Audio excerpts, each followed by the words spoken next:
Assalamualaikum teman-teman. Di sini kami akan mempresentasikan tentang penggunaan Wix dan Google Analytics untuk berbisnis. Nah, masing-masingnya itu memiliki fungsi yang berbeda. Tapi sebelumnya izinkan kami untuk memperkenalkan kelompok kami ya.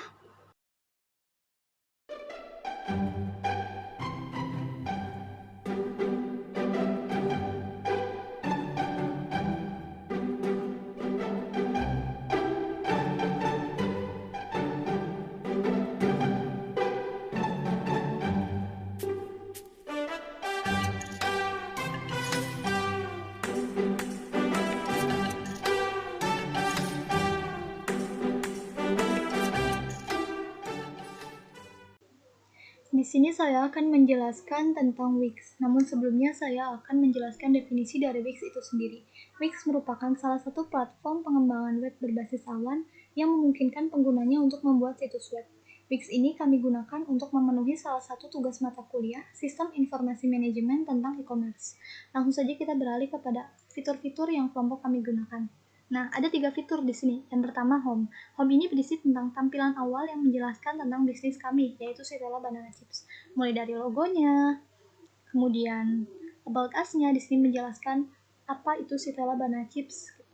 Nah, ada videonya juga yang lebih menjelaskan lagi, dan akun-akun media sosial yang kami gunakan, salah satunya Instagram.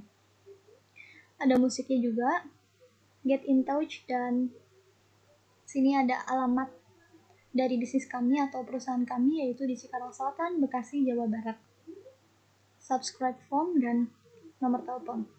Nah, di sini ada icon chat. Nah, icon chat ini digunakan oleh para customer yang ingin bertanya-tanya seputar produk atau ingin bertanya hal lainnya. Oke. Nah, kemudian ada icon keranjang di sini, maksudnya adalah ketika customer itu mengorder, maka akan otomatis masuk ke keranjang ini.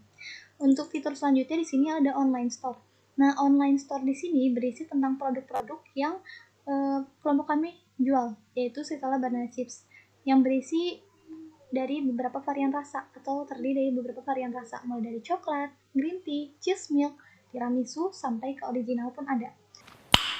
Nice. Dengan harga yang kami jual atau kami pasarkan 20.000, beratnya itu 250 gram. Nah, untuk icon selanjutnya di sini ada blog. Nah, blog di sini maksudnya adalah artikel yang menjelaskan atau berkaitan dengan bisnis yang kami geluti, yaitu Sitella Banana Chips. Namun di sini kami mengambil artikel dari orang lain. Nah, ini untuk Instagram detailnya tentang bisnis kami. Kalian bisa langsung klik di icon sini. Nah, selanjutnya di sini saya akan menjelaskan tentang atau memperlihatkan email. Maksud di sini email adalah ketika ada customer yang mengorder ke kami, maka akan masuk langsung ke email dari perusahaan kami, yaitu Sitella Banana Chips. Ini contohnya.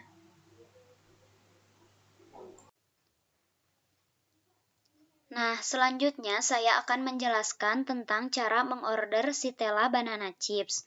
Langkah yang pertama yang kita lakukan adalah mengunjungi profil Sitella Banana Chips di Instagram, lalu mengklik link yang ada di bio-nya. Nah, setelah itu kita masuk ke home website Sitella Banana Chips, lalu klik online store yang tertera di samping fitur home.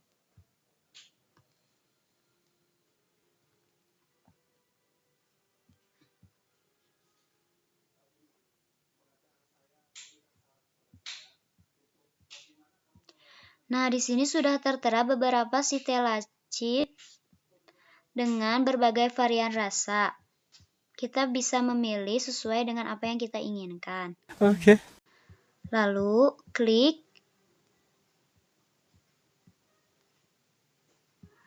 Nah, masukkan Sitella Banana Chips yang akan kita beli ke dalam tas. Klik buka tas. Setelah itu, masukkan Gmail kita yang masih aktif. Klik checkout. Nah, di sini kita mengisi biodata diri kita secara lengkap. Nah, setelah itu, Pilih metode pengiriman sesuai yang kita inginkan. Lalu, cara pembayaran dapat dilakukan dengan 3 cara, yaitu dengan cash, BNI, ataupun BRI Syariah. Setelah itu, kita konfirmasi pesanan. Setelah seperti ini, maka kita harus membuka Gmail kita. Nah, jika ada notifikasi seperti ini, maka kita tinggal melakukan pembayaran. Setelah itu, menunggu proses pengiriman barang Sitela Banana Chips. Ini udah dijelaskan tentang Wix. Nah, sekarang kami akan jelaskan tentang Google Analytics. Google Analytics ini digunakan untuk menganalisis kinerja website seperti melacak dan mengetahui jumlah pengunjung. Nah, ini tampilan utama dari Google Analytics. Di Google Analytics ini terdapat beranda, penyesuaian, berbagai laporan seperti runtime, audiens, akuisisi, perilaku konversi, terus ada pengaitan, temukan, dan admin. Terus di Google Analytics ini terdapat ringkasan audiens. Nah, ini adalah grafik audiens. Nah, untuk melihat secara rinci, klik ke ringkasan audiens. Nah, inilah tampilan dari ringkasan audiens. Di sini terdapat simpan, ekspor, bagikan, terus di sini adalah tanggal, rentang yang akan diukur, terus ini adalah pengguna, ini adalah grafiknya, terus di ringkasan audiens ini dapat laporan seperti pengguna baru, sesi, jumlah sesi per pengguna, tayangan halaman per sesi, durasi sesi rata-rata, rasio pantulan. Terus di sini yang warna biru ini adalah new visitor, yang hijau ini adalah returning visitor.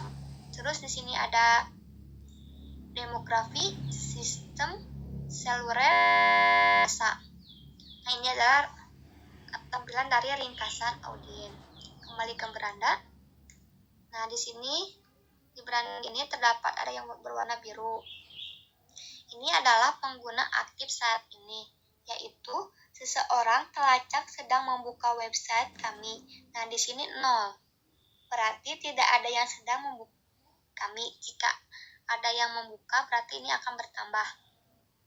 Terus di sini akan menjelaskan tentang laporan akuisisi. Inilah grafiknya. Untuk melihat secara rinci akuisisi itu seperti apa, klik laporan akuisisi.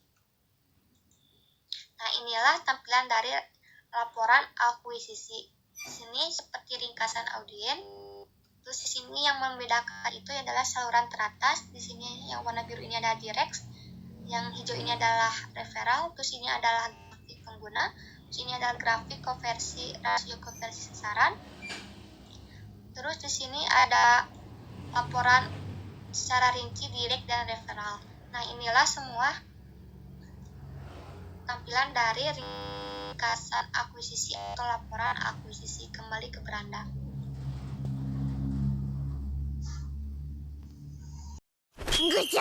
Selanjutnya laporan pengguna aktif dari hari Rabu. Ini di 7 hari terakhir dari tanggal 6 Mei sampai 12 Mei. Hari Rabu tanggal 6 Mei pengguna aktif mencapai 28 pengguna. Di hari Kamis 7 Mei pengguna aktif mencapai 34 pengguna.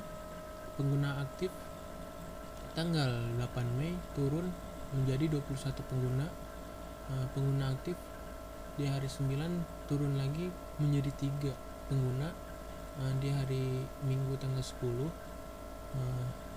pengguna aktif turun menjadi 2, dan di tanggal 11 pengguna aktif turun menjadi 0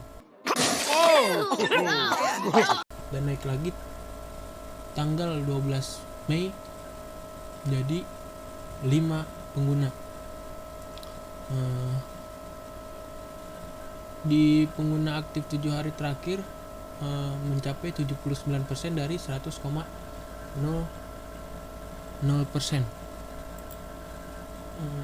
Selanjutnya laporan analisis kelompok.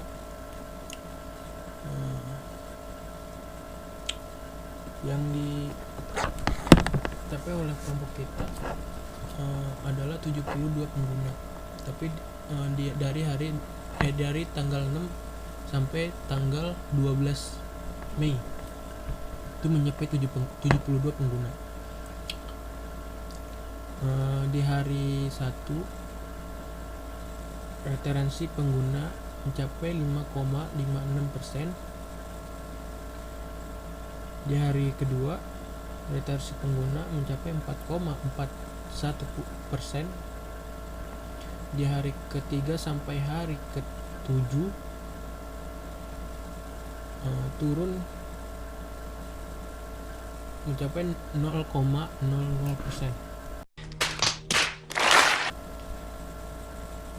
Di hari pertama setelah tanggal akuisisi 6 Mei 2020 9,09%. Di hari pertama setelah tanggal akuisisi pada tanggal 7 Mei yang ini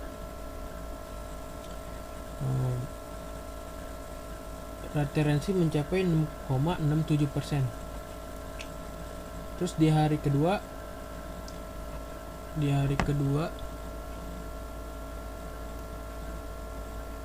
setelah tanggal akuisisi pada tanggal 6 Mei 9,09%, dan setelah tanggal akuisisi pada tanggal 8 Mei 2020 7,14%.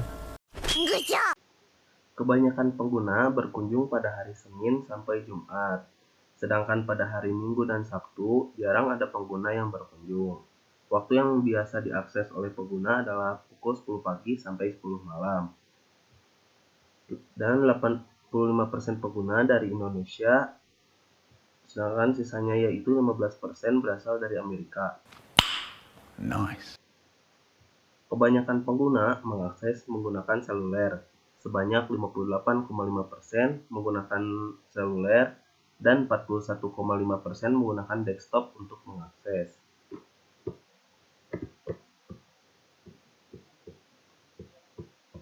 Untuk halaman link pertama, terdapat 324 pengguna yang mengakses, dan untuk halaman link kedua, terdapat 8 pengguna, sedangkan halaman tersebut belum mendapat nilai halaman.